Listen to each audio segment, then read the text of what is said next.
Syederalun ratusan masyarakat terdiri dari kaum perempuan dan laki-laki pada Jumat 29 November 2024 sore berkumpul di Jalan Ayani atau Jalan Protokol atau di sekitar kantor Panwasli Kota Langsa.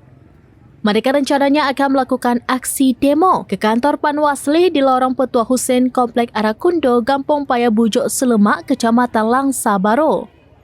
Kedatangan mereka hendak mempertanyakan kepada pihak Panwasli Kota Langsa terkait tindak lanjut laporan masyarakat tentang money politik atau politik uang yang terjadi pada Pilkada Serentak 2024 di Kota Langsa ini.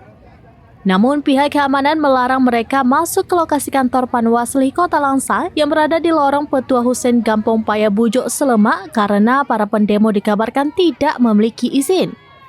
Polisi berdiri berbaris atau membakar batis di depan lorong Petua Husein Komplek Arakundo ini agar massa yang mayoritas kaum perempuan tidak bisa langsung masuk ke kantor Panwasli.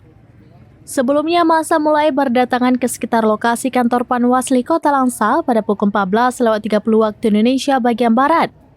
Mereka terpencar di sekitaran Jalan Protokol, persisnya di depan SMKN 2 Langsa. Di sana juga telah dijaga oleh aparat keamanan dari Polres Langsa dan Brimob bersenjata lengkap untuk mengantisipasi hal-hal yang tidak diinginkan terjadi.